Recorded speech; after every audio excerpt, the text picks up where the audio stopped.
Estados Unidos, mas você sabe que criacionismo não é uma palavra inequívoca. Há um grupo de criacionismo que eu não assino embaixo deles. Por exemplo, o criacionismo do universo jovem. Falei terra jovem, quer dizer universo jovem. Eles acreditam que a Terra, com a luz, com as estrelas, o Humphrey é um que vai nessa área aí, tudo foi criado ao mesmo tempo há 6.000 anos. Tem um livro chamado Starlight and Time, que ele coloca o seguinte: a luz, as estrelas, os anjos, tudo foi criado no primeiro dia da criação de Gênesis. Então ali todo o universo tem 6.000 anos. Eu não assino embaixo disso não. Eu acho que o universo pode ter bilhões de anos, pelo menos 13 bilhões de anos é o que os físicos pensam. Eu não acho que isso aí se choca com a Terra. Eu acredito que já havia seres criados por Deus muito antes do planeta Terra, né? Então, quando fala criacionismo, essa não é uma ideia inequívoca. Há várias linhas de criacionismo. E um desses criacionistas do universo jovem, que acredita que o universo inteiro tem 6.000 anos, um deles lá, mais radical, falou o seguinte: é impossível que haja vida em outros planetas, porque a Bíblia não fala nada a esse respeito. Se houvesse vida em outros planetas, Jonathan, o primeiro nome dele veio à cabeça, eu quero lembrar agora o sobrenome, Sandage, Jonathan Sandage. Se houvesse vida em outros mundos, a Bíblia teria dito. Eu acho isso também um pouco perigoso de dizer, porque ausência de evidência não é evidência da ausência. Tem muita coisa que a Bíblia não fala e nem por isso eu vou acreditar que tal coisa não existe. Mas tudo bem, vamos continuar na nossa questão aqui. Tem uma anedota. Quem conhece mais a cultura judaica vai entender mais essa piadinha. Outros eu não sei se vão entender bem. O Philip Klass, que trabalha muito com o pseudônimo de William Tenn, ele escreveu uma pequena anedota, uma novela, né? uma crônica sobre nós conseguiremos um rabi em Marte. E nessa crônica ele imagina se num futuro não muito distante nós conseguíssemos colocar pessoas pioneiras morando em outros planetas do sistema solar. Então ele imagina um grupo de judeus migrando para Marte. Não é uma imaginação tão estranha, considerando que muitos dos primeiros que migraram para o Brasil aqui eram judeus. Não sei se vocês sabem disso. O Brasil foi colonizado em grande parte por judeus que vieram sobretudo para Pernambuco. Só que esses judeus foram expulsos daqui por causa da Inquisição. Muitos deles foram perseguidos, fugiram daqui. E do Brasil, muitos foram para a Argentina, outros foram para os Estados Unidos e fundaram uma cidade chamada Nova York. Então, muitos que fundaram a cidade de Nova York eram judeus que fugiram do Brasil da época da colônia. Então, com base nessa ideia de judeus indo para colonizar novos territórios, Klass, ou William Tenn, imaginou judeus indo para Marte, numa época em que começariam colônias espaciais. E ele coloca que isso pode ser inimaginável hoje, mas também na época da Europa do Velho Mundo era inimaginável encontrar um novo mundo. Colombo foi considerado um louco, Américo Vespúcio também, Pedro Álvares Cabral também, para os portugueses e tudo mais. Mas aí nesse ambiente em que exploraríamos agora novos planetas, ele imagina um grupo de judeus chegando lá em Marte e fazendo uma colônia de Marte zionistas, né? os Martes de Sião. E aqueles judeus começaram ali, ele imagina que nessa época o planeta Terra conseguisse ter contato com seres de outros planetas. tema da nossa live hoje é se estamos sozinhos no universo. E ele chamou esses seres de outros planetas de Bulbas. E os Bulbas estavam ali visitando os planetas e houve uma conferência intergaláctica de judeus sobre o pensamento judaico, e muitos Bulbas estavam ali. E os Bulbas começaram a se apaixonar pela doutrina do judaísmo, e alguns deles começaram a se tornar judeus. E como sempre no judaísmo tem uma discussão rabínica, e sempre tem briga rabínica, dizem que se houver 3 judeus discutindo vão ter 4 opiniões. Isso não é antissemitismo, não é uma piada que eu ouço em Jerusalém. Então os rabinos começaram a discutir: nós podemos aceitar os Bulbas como membros do judaísmo ou não, mas eles não são humanos. E o judeu tem que ser um judeu humano, eles não são humanos. Então não vamos aceitar. Aí um outro rabino: não, temos que aceitar, não podemos discriminar alguém só porque não é humano. Isso já passou. Aí o outro: não, mas nós vamos quebrar a nossa aliança se tivermos um judeu não humano. Aí o outro: mas e as ofertas que eles dão, as oportunidades de levar o judaísmo para outros campos? Nós temos que levar a fé de Abraão. Se eles aceitam a fé de Abraão, por que não pode? Só porque não são humanos? Aí um judeu deu o veredicto que resolveu o caso. Ele disse assim: já decidi, vamos fazer assim, haverá 2 grupos, um grupo de judeus e um grupo de judeus, e os Bulbas pertencerão ao segundo grupo. Pronto. Essa é uma típica anedota do humor judaico. Bom, anedotas judaicas à parte, dentro da teologia já estão surgindo 2 termos inéditos, bem recentes. Na verdade, um não é tão recente: a astroteologia.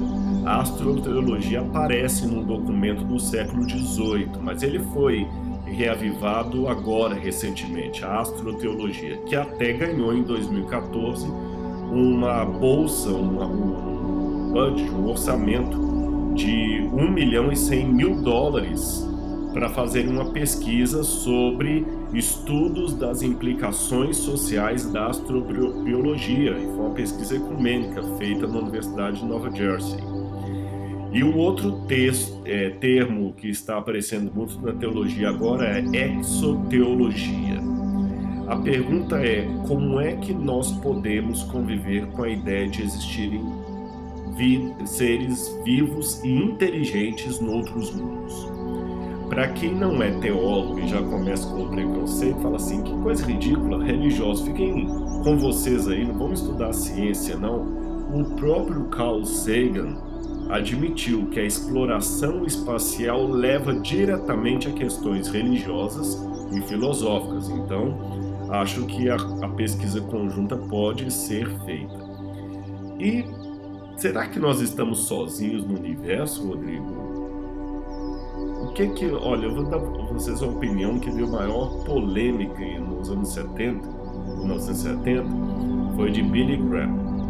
Billy Graham estava dando uma entrevista para o National Enquirer, que é um tabloide americano que vende tudo enquanto é supermercado lá, e ele falou: eu acredito que há outros seres inteligentes como nós, muito distante no espaço, que adoram a Deus, mas nós não precisamos temê-los, assim como nós, eles são criatura de Deus. Essa declaração do Billy Graham deu tanta polêmica no mundo evangélico, porque ele não tinha base bíblica para falar sobre isso e tudo mais, que ele acabou, naquele livro dele sobre anjos, ele fez uma reedição onde ele explicou que ele jamais quer vincular OVNI, disco voador, com anjo.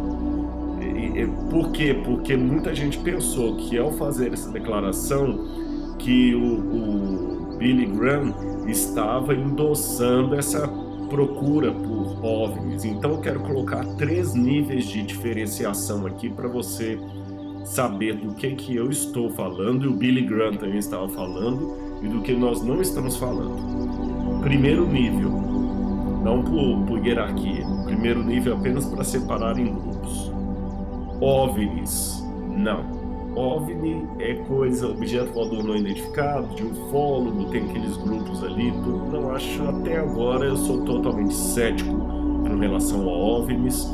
Eu acho até que se houver alguma coisa por detrás do OVNI, pode ser até alguma coisa de tom sobrenatural diabólico, mas eu sou completamente cético com relação a experiências de OVNIs, disco voador, essa coisinha toda. Tá bom? Disco voador para mim é só para desenho dos Jetsons, nada mais do que isso, tá bom? Ou de Perdidos no Espaço. Sou completamente cético com essa questão de OVNIs, disco voador, ufologia. E acredito que Billy Graham também o era. Segundo, 7. A busca por vida e inteligência no espaço. Bom, isso é um programa de ciência sério, que não tem nada a ver com ufologia, não tem nada a ver com ficar procurando disco voador. E até agora eles admitiram que não encontraram nenhuma comprovação de vida extraterrestre, apenas especulações. Como eu falei para vocês, o paradoxo de Fermi trabalha sobre isso, escala de Kardashev e outros mais. E em terceiro lugar, a procura do que a Bíblia me diz a esse respeito. Aqui que eu entro como teólogo dando a minha posição. Ficou claro os 3 grupos então? OVNI, 7, que é busca de vida inteligente no espaço, vida extraterrestre, não necessariamente inteligente, pode ser até uma ameba. E terceiro, o que a Bíblia me diz a esse respeito? É aqui que eu vou o meu ponto de vista bíblico. Mas antes de falar da Bíblia, eu não posso deixar de fazer um convite especial para vocês, gente. Amanhã, a partir, olha, anote aí, viu? Amanhã, a partir das 11 horas da manhã, eu vou falar na Rádio Novo Tempo, em qualquer lugar do Brasil. Você pode sintonizar a Rádio Novo Tempo, ou quem sabe pelas redes sociais também, ali no link da Rádio Novo Tempo. Vou bater um papo amanhã com o Chris, que é o radialista aqui. Nós vamos falar um pouco sobre algumas perguntas que vocês podem fazer para mim, tá bom? Liga na rádio amanhã, manda um WhatsApp para a rádio, eu vou responder em público ali, e vou também fazer uma reflexão sobre o Apocalipse. Toda essa semana, na parte da manhã, vou fazer uma reflexão sobre o Apocalipse. E na parte da noite, a partir das 22 horas, na TV Novo Tempo, que você pode assistir direto na TV ou através da internet, vai começar a semana Evidências do Fim. Vai ser uma hora onde eu vou falar bem assim, citando filósofos, físicos, assuntos empolgantes. Por exemplo, a profecia é uma veracidade ou um devaneio? Qual é a biografia de Deus? Será que Deus existe mesmo? Por que existe sofrimento no mundo se Deus é amor? E depois da mensagem à noite, eu vou entrar numa live também, mais uma vez, para ter a oportunidade de interagir com vocês. Então anote os horários aí, fique ligadinho, às 11 horas da manhã na TV Novo Tempo, tá bom? Às 11 horas da manhã na TV Novo Tempo, depois às 22... Falei errado aqui, às 11 horas da manhã na Rádio Novo Tempo, corrigindo, às 11 horas da manhã na Rádio Novo Tempo, às 22 horas na TV Novo Tempo, que o canal varia se você tem um pacote da Sky, ou da Vivo, ou da Oi, ou da Claro, mas é fácil achar a TV Novo Tempo. E depois das 22 horas, às 23 horas, quando eu encerrar na televisão, eu vou correr e vou fazer uma live com você no @NTPlayOficial do Instagram, tá bom? Anota aí, @NTPlayOficial. Fechado? Entra lá e participe. No final, o Blake, me dá uma lembrada para eu avisar novamente pro pessoal. Gente, eu nem sei quantos que estão... Eu tô até curioso para saber quantas pessoas que estão com a gente aqui hoje, viu? 6.000 pessoas, gente, obrigado, viu? Quase 6.000, vamos passar esses 6.000 aí. Bom, resumindo o que eu estava falando até agora para entrar na Bíblia, eu falei com vocês então que o universo é vastíssimo, que a Terra em relação ao universo é como se fosse o vírus do coronavírus em relação ao sistema solar, que já houve muita busca